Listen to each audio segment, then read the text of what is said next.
Hello, lords and ladies of the realm. My name is Emily Sophia, and I am going to be breaking down for you guys the 8th episode of the 4th season of Game of Thrones. So, spoiler alerts, before we drag ourselves through this business, as I will be bearing all in this review, and I have to warn you that I am a little bit sick right now. Was already under the weather physically prior to this episode, so I am just in all sorts of kinds of, I'm ready for my therapy session right now, but instead of that, I shall be expressing my thoughts with you guys and breaking things down as I saw them. And also, for those of you who missed it last week, since we had that Memorial Day weekend break from Game of Thrones, I did a little Game of Thrones parody of the Lady Gaga song Paparazzi. It's called Bowing to Me. There's a link in the description as well as an annotation here, so you can check that out. That'll help you possibly feel a little bit better if you just watch this episode. Turn the frown upside down for at least a couple of minutes, I hope. But anyways, let's discuss things. I don't want to. I sat in my chair after finishing that episode and I just looked at my brother and I was like, I'm not dwelling on this, because if I have to dwell on this in front of the camera, if I have to talk to people, even in the digital YouTube universe, if I have to get my thoughts out there, I have to legitimize and emotionally, mentally, spiritually acknowledge exactly what transpired. And I don't want to. I don't want to deal with it. I don't want to believe. I want everything to go back to many moons before, when I was actually really excited for this episode, and I don't know what possessed me for me to be so hopeful for this episode. But I mean, after that whole scene with Tyrion and Oberyn, and he, comes out swinging like, I'm gonna be your champion, we're like, hell yeah you are. And we are in it, we are right there with Tyrion and with Oberyn, and just the soul fusion and fireworks. 4th of July, New Year's Day, like it's a new dawn, it's a new day, it's a new life, busting Tyrion out. I don't know why I could have possibly thought that this show was going to fulfill my expectations, and I don't know why I was so unprepared to allow my expectations to be, shall we say, corrected. I have no words. I feel really just sick within and in just basically all parts of me. I don't know what to do anymore. Do we just jump ship? I mean, can I just, fly me through the moon door right here, right now? That'll be a far easier way than the course that I'm gonna have to take if I stick with this. At least that's the way I feel right now. And yet there's still this thread of hope that somehow there's some tiny little hole in the story, in a freaking wall, that Tyrion can fit through and get himself the hell out of Dodge. Like, there's still this part of me that so adamantly believes that we cannot lose Tyrion. And I know that is the absolute silliest thing in the universe. And I mean, call me out on it right now. Like, but the thing about this show, and the thing that I started to feel right in my gut when I was watching that final scene in the last 10 minutes, I was starting to feel this. A little light bulb that I had kept off for a while just kind of clicked on, something got nudged, something was bumped, and so this light comes on in my mind. The light that tells me that there is no justice in this universe. The world of Game of Thrones is one that subverts justice, okay? And it was just too good to be true. With Oberyn, you know, the red viper snaking around and just flipping and twirling and spinning like a freaking homicidal ballerina. And he was, you know, repeating like, you raped my sister, you killed her children, and repeating and repeating. He's like, I'm getting my confession, I'm going for it, I'm going for it. And so he's got all the moves. The moves like Jagger, one might say. If Jagger himself was a swordsman, a warrior, fighting on behalf of everyone's favorite imp, I guess. But it was going way too well. That's for freaking sure. I was just like, okay, cut to credits, let's just move on. It's great, it's good, it's fine, it's dandy. So of course, you know, I play too many zombie apocalypse games and watch, you know, The Walking Dead, things of that nature, where it's like, if you haven't gotten them through the head, if they're still breathing, like, just do the business. Don't be all about your sense of honor and injustice and right and vengeance. But that is Oberyn's nature. His is a nature of pure, unadulterated passion, and the people that he loves and who he cares about and who he gets behind and in front of. And on all sides, I mean, he is going to fight to the last for them. And that is the problem. That is why everything went so horribly and ridiculously wrong, is that he was not simply fighting for Tyrion. He was fighting for his family name, for his world, and he was on his own mission entirely. And so if he was simply acting as Tyrion's warrior, he could have done the deed lickety-split, you know, 20 seconds down, and the guy'd be toast. Toast and bloody jam. But it was not to be, because he dilly-dallied, we shall say. At least, you know, that's what my critical brain is saying, is like, dude, just, like, pretend that in death, that as his soul parts, that is the satisfaction of your vengeance. You got your retribution. Take it and go. You know, what more can you possibly get? But again, that's just the way that Oberyn works, the way that the universe in which Oberyn is situated works. And I mean, what can you do? What can you do? There is nothing. It makes perfect sense why everything went down the way it did, and yet there's still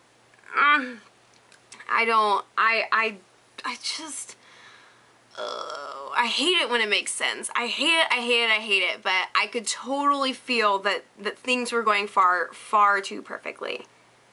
Everything was going off without a hitch, and thus there had to be a brutal shock at the end, and that there was. And again, it was not a tear-shedding moment for me. It was a moment of, here goes my jaw, and blank. Just dead. Bye-bye. That's kind of the way I get when it comes to these scenes where I am just transfixed by disbelief and mostly frustration at myself for, as Paramore said, that's what you get when you let your heart win. Like, they should have played that during the credits. You know? I drowned out all my senses with the sound of its beating, and it was beating for everything Tyrion, and now I don't freaking know, and I just want to leave and throw a fit. And Jorah left Dany because he's kind of sort of a traitor, but he loves her, and friggin' Theon is still getting used by Ramsay, who is now officially a Bolton, and that guy does not deserve to get any kind of name, period. He does not even deserve to be a bastard son. And what else? I mean, I think, honestly, the one thing that I really loved about this episode is the super creepy, sinister, and yet this total, the duo between Sansa and Lord Baelish, okay? That is some fascinating stuff, and I probably like it far more than I should. But that's, I mean, that final scene with Baelish kind of schooling Robin and like, okay, this is what you need to do now, as Lord of the Vale. And then Sansa arrives and she's like, shall we go? And she's got that dark dress with like the, you know, the super, not shoulder pads, but, you know, just the outfit that she was wearing in through the darkness. And she comes out of the shadows as she's walking down the steps and looking down towards Baelish, and she's got this freaking power. This is like this Rihanna moment for Sansa, okay? It's like the, yeah, I'm so hard, yeah, I'm so hard, you know, all that good stuff.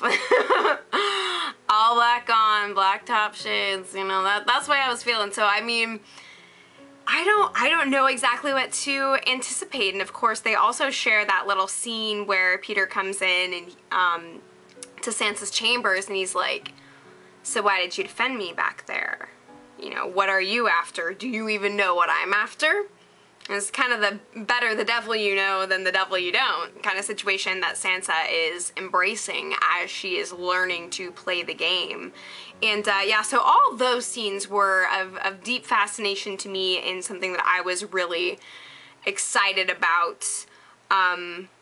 Because I think that they just have a really, really interesting relationship, and I know that a lot of people are extremely creeped out by it. But I myself, I find that I am more beguiled and call me kind of crazy, but, and based on what my brother told me, he did watch this episode with me this week and he is reading the books. He told me that they diverged quite a bit from the books as far as explaining Lady Erin's death and the fallout from that situation, but I think that it's really fascinating that, you know, after the other Lords of the Vale come and Peter gives his testimony and Sansa follows up by saying, sorry, Lord Baelish, but I'm telling the truth. And he's just kind of like stone set. All right, honey, what's she gonna do?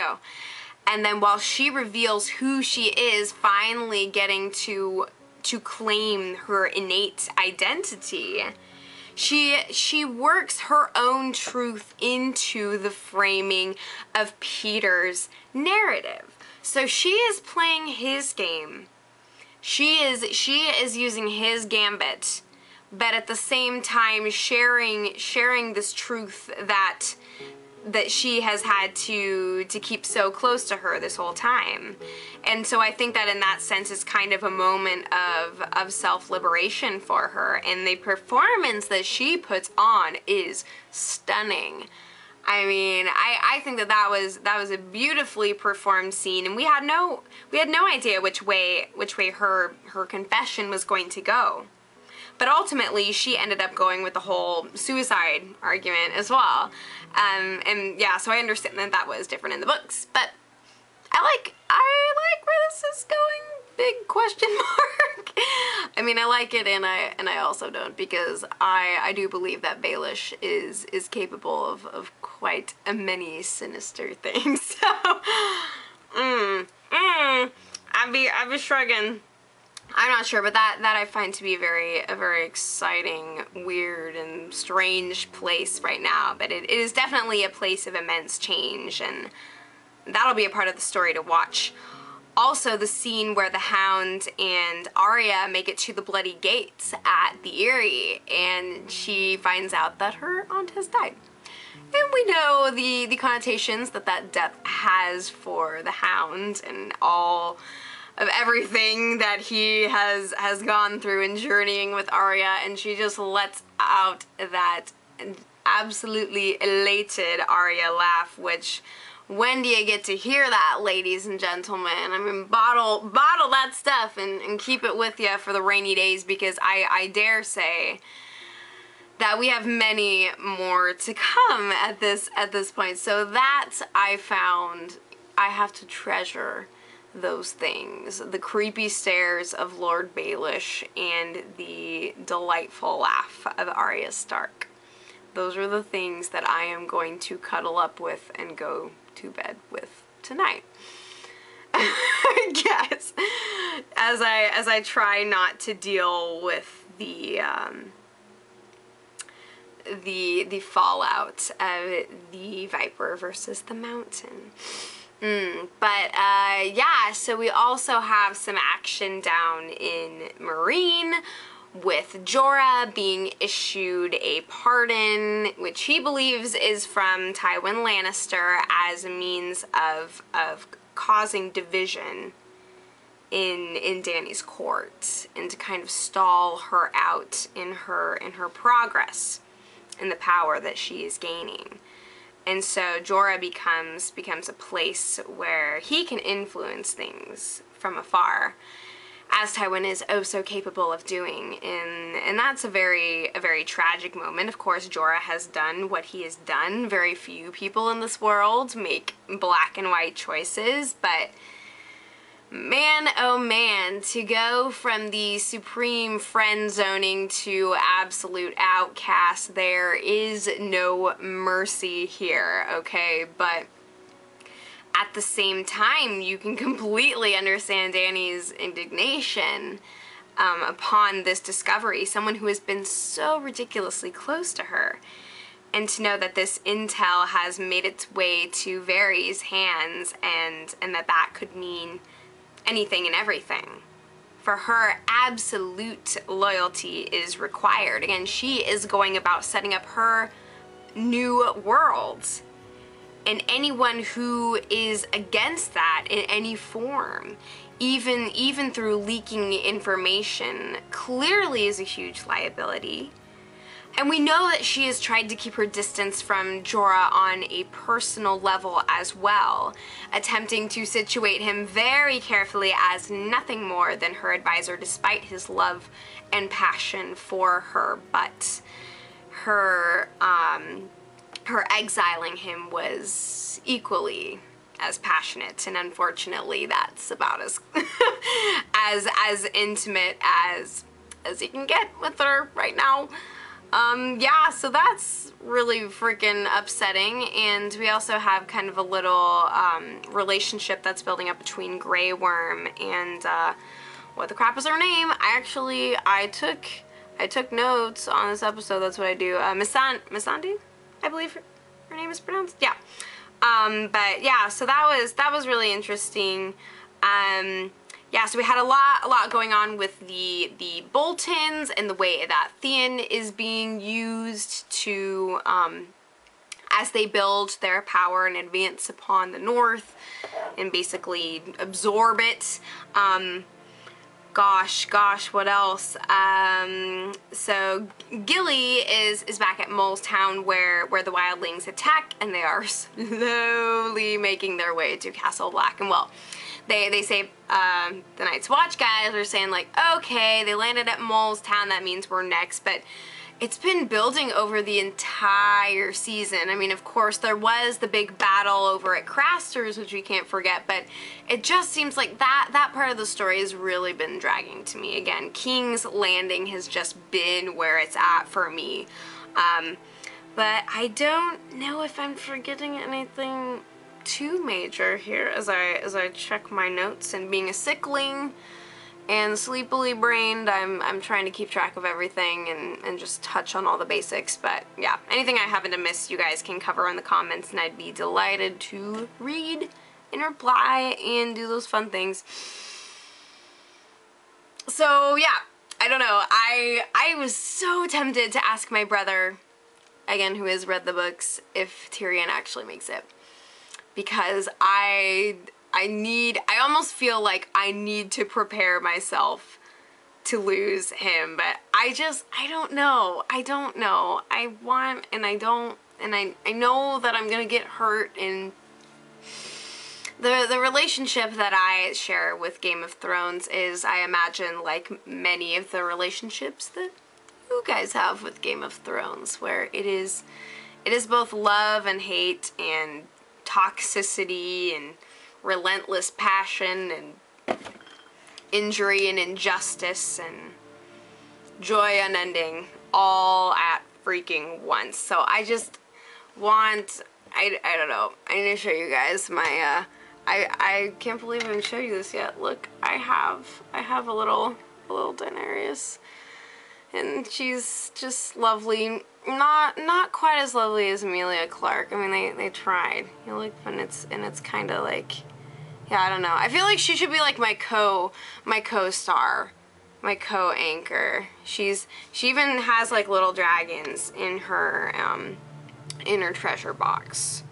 We didn't get to see them this episode, but I've got Danny with me to keep me company as well, and I'll have to talk with her about the whole Jorah thing, see if I can shed any light into that situation. But I don't know. How do you guys feel? Checking your temperature, heart rates, all that good jazz.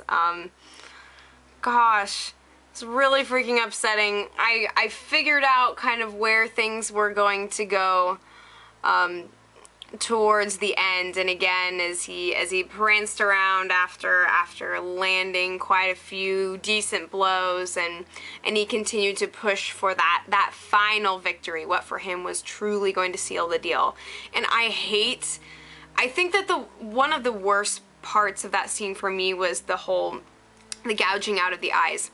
That is something that is like one of my least favorite forms of violence to witness on television, movies, what have you. It does not sit right with me. It's like I get this like vomitous feeling inside, like starting from the eyeballs. It's not good. It's not good. That does not make me happy. It makes me feel very vulnerable watching that stuff. So having to see his like brain squashed out from his eye holes is like, of all the ways that have to go down in a character that you really enjoy, that pretty much put the nail in the coffin for me. I understand, you know, all men must die, and I get it, I really do, but there are certain ways that are most unsettling to me, and that was deeply one of them. But kudos to Pedro Pascal. Is that his name? The actor who played Oberyn. He actually did a really cool AMA on Reddit recently and gave really in-depth and fun responses, so seems like a really great guy. Gonna miss him. Freaking Tyrion. Fine, I believe in you, and maybe I shouldn't, but I do, and that's probably, I probably have ruined it by simply believing in you, but I can't not. All these years that we have spent together will not be for nothing. I need to stop. I need to stop. I'm gonna start asking people to give me spoilers, and then I'm gonna hate myself for the rest of my life, but I don't know what I'm going to need to prepare myself for what's gonna happen. We have 2 episodes left, guys. Oh man, oh man, oh man. I'm just glad that I'm not in school anymore. I could not be dealing with that kind of responsibility and then having to face what's going on here. So, you guys take care. I will be here for you. I promise. I love you. It'll be okay in some universe, in another life. Just watch television. It's good for you. It's good for you, they say. I don't think anybody ever said that. That's what I keep trying to tell myself. We'll just have to say that to the bottle. You guys take care, and I will be back before you know it.